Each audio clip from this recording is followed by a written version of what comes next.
We wish you a Merry Christmas. We wish you a Merry Christmas. We wish you a Merry Christmas and a Happy New Year. Woo! My favorite Christmas song. I can't find it.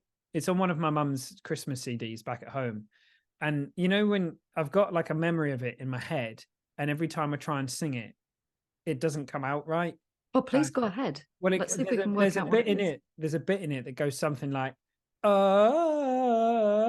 something like that. But it's like a singy bit where the person it's all like synthy and ethereal, and there's this, and I can't do it again. No, I can't do that again. Oh, why? Do you think you're getting there? Okay, ready. I had a little taste of it. Something like, oh man, let's come back to it. I'm trying too hard now. Hard. You're winding me up. I know you are. I'm not. Do you know, I've got a real love for Chuck Berry's reindeer song. What is it? My little Chester. Did I tell you that Chester he's in like a little elite squad at his gymnastics club? Oh, good. Training he's following in his mother's footsteps, and he's training for competition, which is really cool. And he's going to be a little reindeer in the gymnastics Christmas display. Love it. And the Chuck Berry reindeer song came on. He went, "Mummy, this is the song. This is the song." So on Sunday, I'm going to be proud mummy right at the front, cheering along Chester and his little merry band of reindeers. Have you seen that? I don't spend much time watching reels, but one jumped on my thing the other day and it made me laugh. That little lad getting in the car and sharing with his mum how excited he is about the part he got in the nativity, the door holder number 3.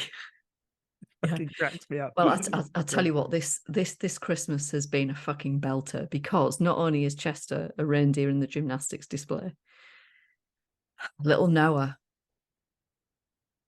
she's only fucking Mary, isn't she? Not like she's only Mary. I mean, in the surely she's a goer. If they ever do the arc, she's a shoo-in. Surely you got to think she's a shoo-in. Or they might just reject her because she doesn't have an H on the end. She's a different kind of Noah. She's one of the first feminists from the Old Testament. Go look that story up. That's where her name came from. But yeah, she's Mary. She's got the bloody lead, hasn't she, in the nativity? Oh, so proud of her. Good on. I have a memory. I can remember. You remember that thing that we used to do? Well, I don't know if you used to do this, where I don't think they allow this anymore because it's.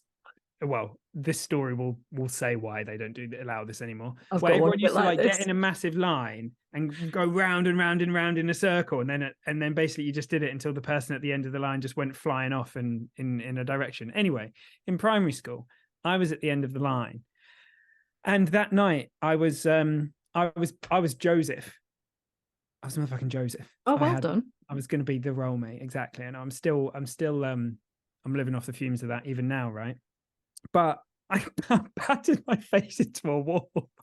So I was just a mess. And I just have this image of me breaking down in the middle of the play, and my teacher at the back going, "Go on, Sam. It's all right.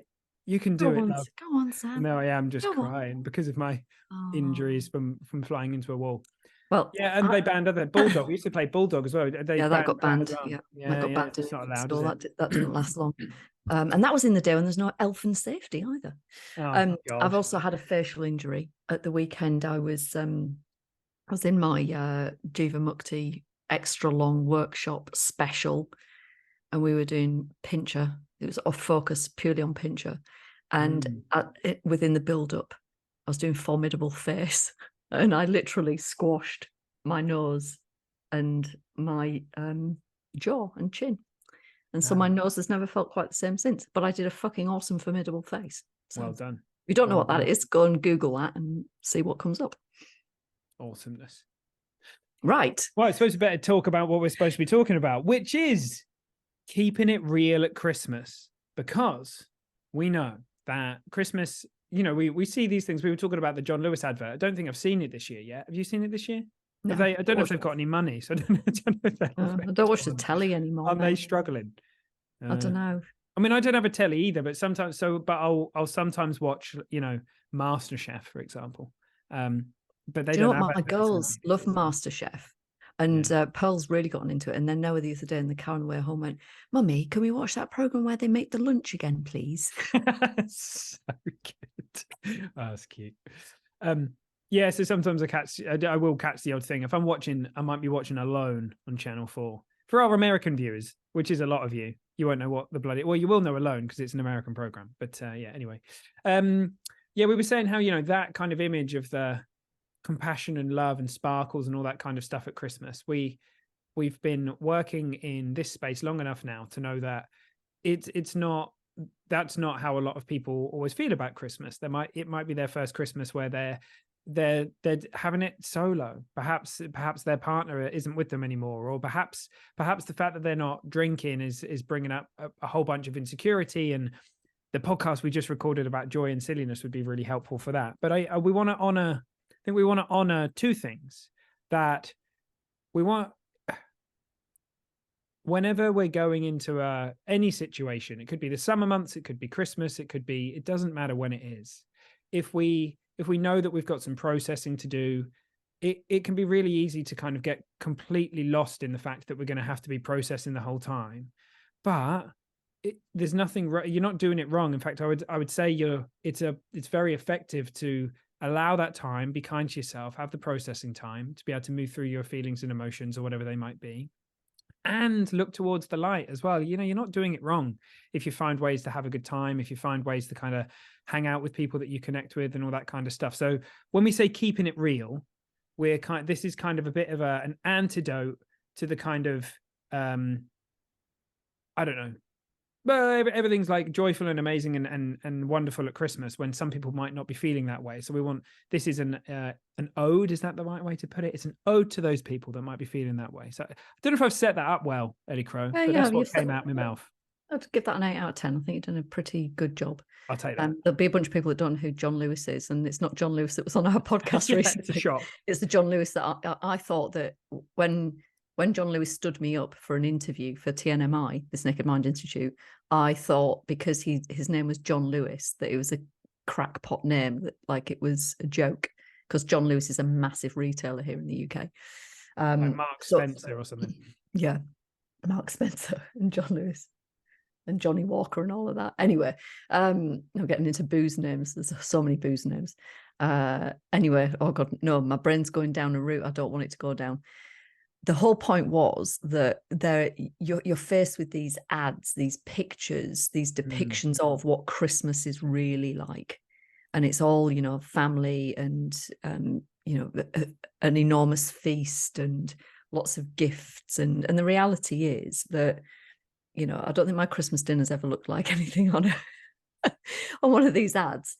I do my best with, gifting, but there are times where it's, and particularly the last couple of years, it's been tricky, right? People are really struggling. So I kind of get a bit not irritated. I'm just very conscious that that's not reality for anybody, actually.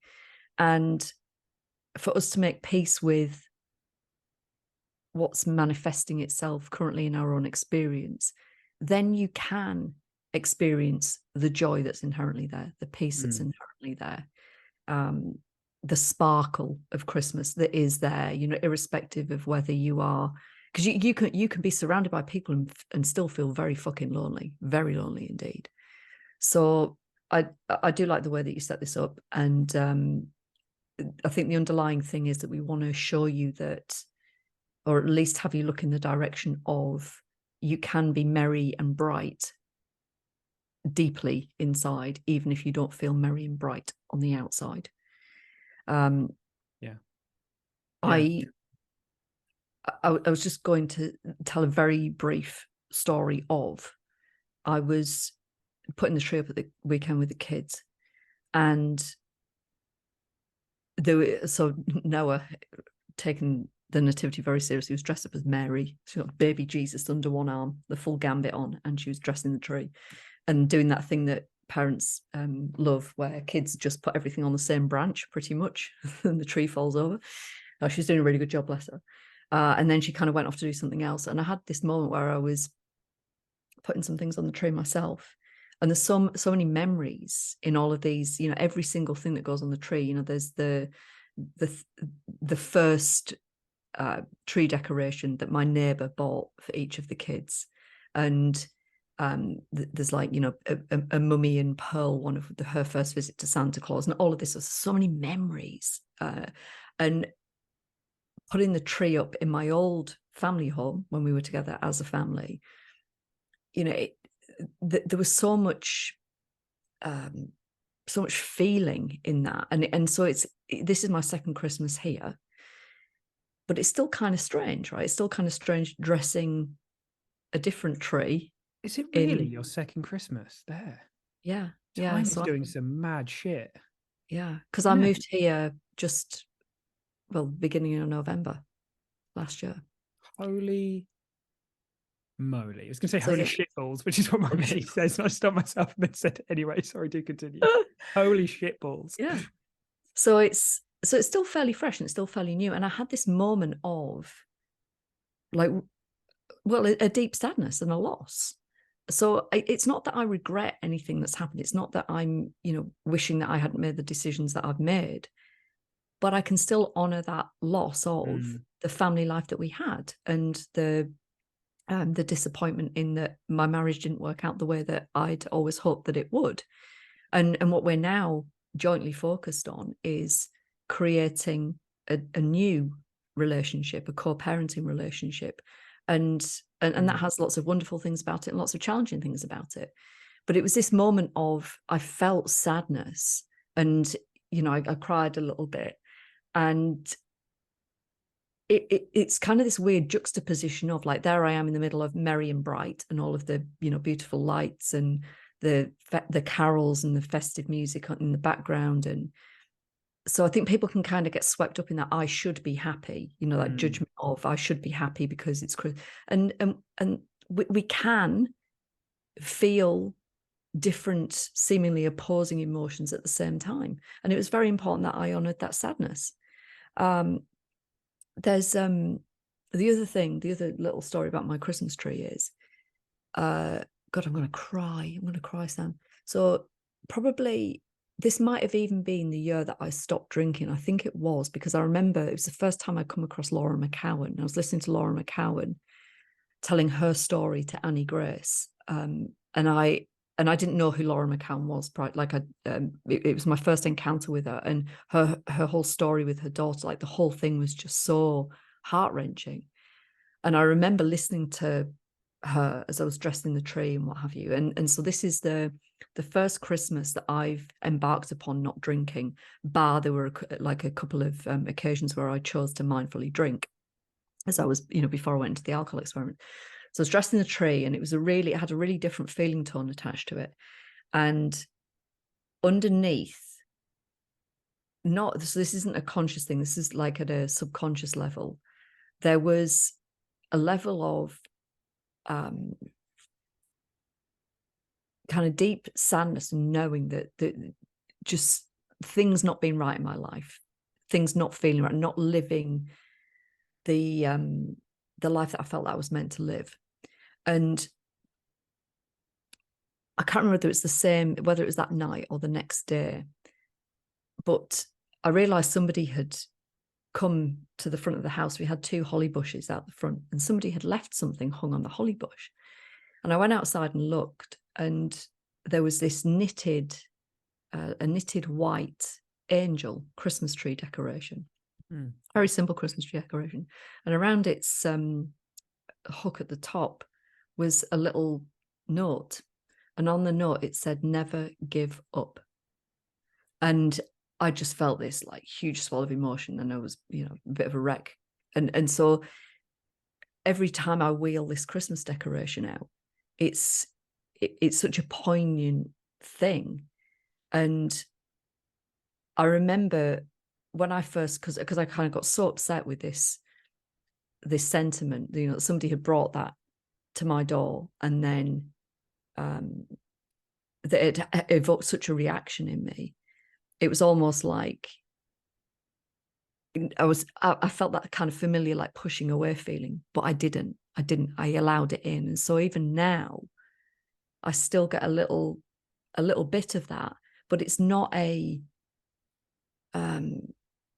I don't know whether I'm doing a good job of describing this, but it's not like a reminder of all of the years that I wasn't living my life in a wholehearted, authentic way. What it is instead is this real appreciation of myself, the work that I've put in, everything that I've done for myself, and this massive beacon of hope, because, we're all going through stuff at times, and God, I'm going through some stuff again at the minute, but to have that as a mantra, to never give up, so important. So throughout your Yuletide, there will be little glimpses, little glimmers, little elements of sparkle, and it might not feel entirely sparkly. It might not present itself as a very, on the face of it, happy thing, but opening yourself up to those little gifts as they come along and being with yourself through the experience, so valuable. Yeah, it really is a gift. Like, if there's something that we've been avoiding feeling, something like Christmas, life's gonna bring it out of us. Like, it's and that's just a really natural process. It's sort of like there might be some open loop in us, some emotional loop that we haven't healed, that Christmas is this opportunity. It's like, yeah, okay, I want to be healed now. I just want to be felt. I just want to close this loop. Or close it to a degree, or whatever it might be. And the it's the mechanics of how our experience is created that's important to know, because I love what you said about how, because I think a lot of people, they have it coded as, well, you're either happy or you're sad. The idea that you'd be both is kind of doesn't really fit into the paradigm, the emotional paradigm that we've kind of been taught. But the thing about joy and happiness, like pleasure, like we can kind of bring certain things into our body that might give us some shorthand pleasure, eat some chocolate cake or something like that. There's often associated pain that comes with it, of like the sugar crash, or the whatever it is of alcohol, the 20 minutes followed by the 4 hours of feeling crap if we don't keep drinking, that kind of thing. But when it comes to happiness and joy, they're not, let's use joy actually, because I think it depends what certain people might have a different coding of what they mean by happiness. But real joy and inner peace and that kind of thing is not something that is caused by the world. It's the very thing that we tap into whenever our mind clears of insecurity. We have that insight anytime that we're in connection, or remembering who we really are, remembering that we're connected to this beautiful kind of spiritual reality that like ties us all together. Whenever we know that, we're able to sense that deep beneath the waves. That's kind of our grounding. And then we can feel sadness on top of that. And in my experience, that allows those experiences to become incredibly rich, actually. So I was on the plane flying to go and see a good friend of mine, Mr. Scott Pinyard, the other day. And I watched a film. I actually watched, have you seen, it's one of my favorite books actually. But the film's called A Man Called Otto. Have you seen it? That Tom Hanks film? No, I haven't. It's so the book. Oh man, I can't remember the original name, because the title of the film isn't the name of the actual book. It's a really cool book. Anyway, doesn't matter. The film's called A Man Called Otto. It's a tearjerker, right? It's kind of, and as with any good film, I found myself, fully, taking on the role of Otto in this film. And he goes through some really difficult things, and he like all the things that we experience as humans in this world, really, the big life stuff that happens. And I found myself living some of those things either again or before they've happened, and I got really emotional. And apparently a lot of people cry on airplanes. I don't know but I was like, and I was literally crying as I was watching this thing. But the feeling that it had was, it was really, it was pure sadness.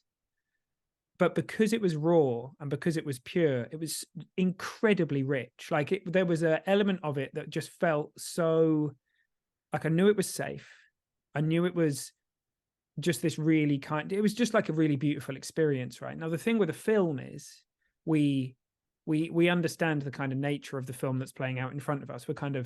We don't forget the nature of the film. But very often when it comes to our own experiences, whenever we lose touch with that true self, we do kind of forget the nature of our human experiences. We think that sometimes they're not safe. And when we think that our psychological experiences or our feelings or emotions aren't safe, then we'll naturally and very logically do all sorts of different things to try and avoid them. But the more we realize, oh, hang on, I've got low battery. Not me, my computer. My computer. Perhaps I've Is Sam going to stay with us? It's okay. It's okay. It's good. It's good.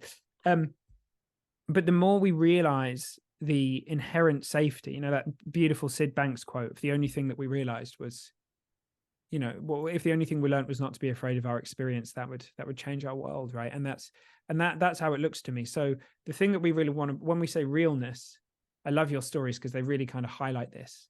Christmas is a beautiful opportunity to feel it all. And it's really funny. It's almost like that's like almost like a weird superstition that happens to some people who are just like, yeah, I'm just going to be jolly, you know, goodwill to all and all that. And it's like, and there's a way that we kind of attribute that to Christmas, but we've just decided as this some collective decision that over this few weeks or whatever, that we're just going to have a completely different story about what it means to be human and how we relate to other people. It's not coming from Christmas, it's coming from you. And so it's possible to have both sides of the coin, and for there to be a real richness in that, and for us to be able to honor ourselves and to take alone time if we need it, and to find connection and be around people if we need that, and kind of just really trust our inner wisdom on that particularly in and around, you know, these times of year where there tends to be a lot of family interaction or not, you know, depending on what's happening. Yeah, that trusting your inner wisdom thing, like that little thing. My God, yeah. So it's so important. I think we talked about this just before last Christmas on the podcast, possibly, and it was to do with, I was having some realizations around my, you know, you got to imagine, so I just left my family home. I was trying to figure out how to co-parent, wanting my children to have a lovely Christmas experience in the new world, allowing my own emotional experience, trying to get back into work. Oh, I had so much going on. And it was one of those times where it's like the universe has intervened, because I used to wrap myself up in so much doing. So I'd bought into a bunch of stuff, like you have to send out Christmas cards, and there's certain like gifting conventions and all of this, and I was putting myself up against some really unrealistic challenges and expectations. And last Christmas, because of necessity, I was like, I'm not fucking doing this. Like I've not got a moment to myself. I've not got anything in me to be able to write Christmas cards this year. And it's not that I can't be bothered. It's not that I don't want to. Like, I love the sentiment behind Christmas cards, and I love keeping in touch with people, particularly the folks that I don't always get to see or that are in far-flung places. But something had to give. And it was really liberating to drop these things that for so many years I'd felt bound by. I remember at times writing Christmas cards with so much tension, because it was a thing to be done. You know, on the last episode, the podcast was talking about the family, the serious family that are like, that's another Christmas done, check. Now, that's not how I want Christmas or any other experience to be for me. Like like a series of tasks, like I have to get these things done and then I can relax because it's done. No, I want to relax in it. Like, I want to enjoy it. I want to be present for it. So if that's not gifting in the way that I have in the past, if that's not writing a bunch of Christmas cards with an energy of frantic pressure, and then that feels really good. That feels really liberating. And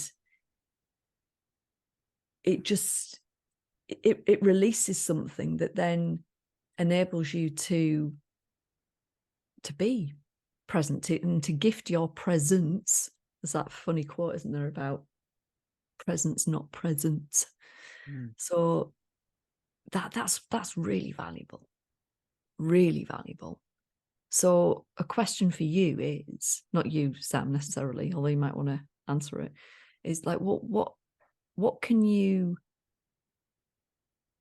remove, or what can you let go of, or what can you see differently this festive period that might open up some new possibility for you? Doesn't have to be a big thing, but one little change, one little shift in perspective, because then that becomes compelling, and you start to really create the life that you want to live and be present to, as opposed to, oh, here's the list of it's Christmas, right, 1st December, here's the list of things that I need to do, and then right, check, another Christmas. When my friend told me that story, my face kind of went, I felt really sad. And I felt really sad, one, because I've kind of behaved that way myself in the fervent doing of things, and missed out on the presence because I've been so busy trying to do and achieve. And now, with the perspective that I have, and the experiences that I've had, and the insights I've had, that to me just seems so incredibly sad. Yeah, I think this is, I mean, what I hear in what you're saying, and I love it, is make Christmas sacred again in whatever way makes sense to you. Maybe you don't resonate with that word, make it special again, whatever. Because if I think about my relationship with, so there was a time in my life where cooking and food was a really meditative, beautiful experience for me, and that's wonderful. And what's happened over the course of the last kind of 5 or 6 years, as I've got busier and busier and busier, is that I've been relating to cooking and stuff like that almost as like just a thing that has to get done. It's almost like an annoying, like, it's annoying, like, and I love eating, but I've lost the sacredness of the preparing the food and all that kind of stuff. And so, and the thing is, it's very easy for us, because we think that we're living in a set world that changes according to, the world changes, and so therefore then, and that's what would need to happen. But it's not true. Like, the only thing we're ever feeling is thought. So the moment our perception changes, or our thinking changes, or our way of relating to something changes, the whole thing changes. So, we can go from something that we could almost dread, but the moment we actually have buy-in to it, and the real question is, well, how are you going to buy into it? How are you going to really invest yourself back into this thing and see it as sacred and see it as magic?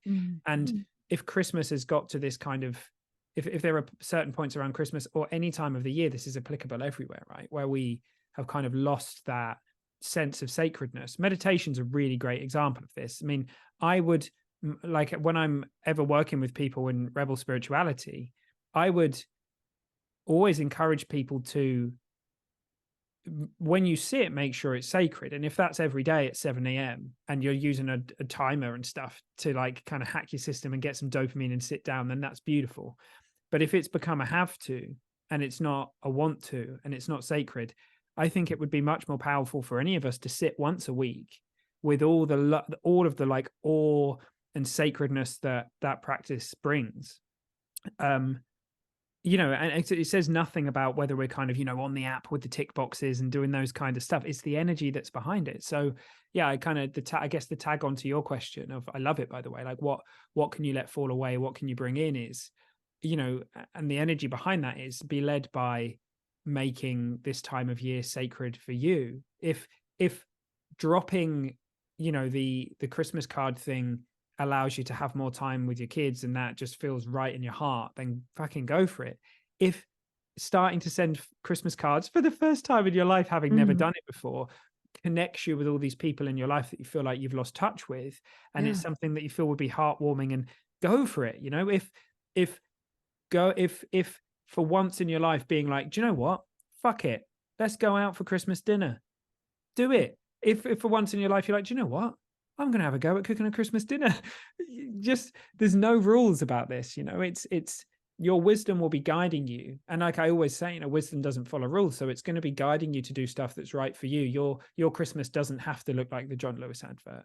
It can go like, I talk to some people and they're like, yeah, we just kind of had this conversation and we realized we wanted to go and do Christmas in Tenerife or something. So we did it and we're really excited about it. It's like, why not?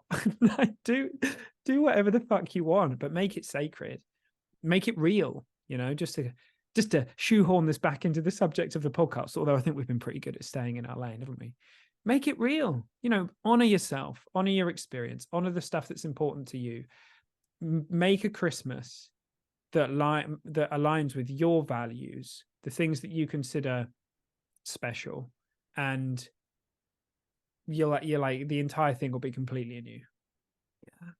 When you were talking, it just really reminded me of like when we're trying to fit into a Christmas that's depicted by somebody else, the typical, it's very unfair on John Lewis, but the typical John Lewis advert, it's a bit like when you try to fit in to, whatever social codes and conventions. And, when we say like, I'm kind of aware of this with my eldest at the minute, it's so, it's kind of, it gets you right in the heart watching it evolve, but she's becoming very self-conscious and wants to kind of fit in and blend in as opposed to be unique and be herself. And, because we have that primal need to belong, but there's a big difference between belonging and fitting in. And that fitting in, which I'm sure we're all very familiar with, and certainly I tried to do that for many, many years in all aspects of my life, my professional life, and that was intensely painful, actually. And this is, how we end up using substances like booze, because it is so painful to constantly, consistently give yourself away. So this reclaiming of Christmas and its being entirely sacred it's going to be a really transformative experience for you to take control of that. And it will feel so different because you won't be abandoning yourself anymore. And you can find your belongingness in a place where you perhaps never figured it would be. Yeah. Yeah, nice. Right. I feel like that is if there were ever a beautiful natural place to leave it, that feels like it to me. I do love it sometimes when we come like this, like I really went out of my way today. This episode had 4 words worth of planning. So what I quite like about them is, last episode 11, this episode 4, what I quite like about these ones is it's amazing what flows in when you don't have any expectations and you're just being led by curiosity, and we're kind of here bouncing ideas around and that kind of stuff. Yeah. So we wish you a sacred Christmas and keep it real. And fuck what everybody else thinks. Do what's right by you. And, and obviously I say that, it's a wisdom thing. Of course we can, it's not that we be like, screw all of you, none of your stuff matters. You can co-create this beautiful Christmas by just following your heart. But yeah, I love it. All right, mate. I think this will be, I'm just having a little look. By my mathematics, which is probably not a good idea to be trusting that shit, this episode it's not going to be landing our around Christmas. the 19th of December. Yeah, So, oh yeah, it will. For those of you who are driving home for Christmas and listening to this, or flying home for Christmas, or just putting your feet up on the sofa, or stuffing Ferrero Rochers with Brussels sprouts, whatever you're up to right now, take a pause, take a breath, and just ponder some of the stuff that we've spoken about today, because it really is that simple. It really is that simple. It's just looking in a direction and seeing what you see and then responding accordingly. Oh, Sam, I felt a bit like, what's the word? Just kind of getting very authoritative there, Mr. Sam. Oh, well, you know, having the moments. Having moments. Well, is this really going to be, are we going to have a Boxing Day episode then? We are. Right. Yeah. Answers on a postcard note be too late, so we'll have to figure out what the boxing episode's going to be. It's too late. Yeah. People won't have. Yeah, we're too far in the future. It's all right. We'll have figured it out. We'll figure. First thing is, what the fuck's Boxing Day? Why is it called Boxing Day? We'll talk about that. That's the first thing we'll talk about because I've forgotten. I know something that we can just a little light tickle of a tease. Go on.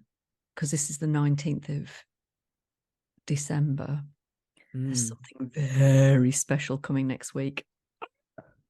Oh, God. Very special. Keep your eyes and ears peeled. Sam and I are going to be doing something spectacular. One of my favourite things to do.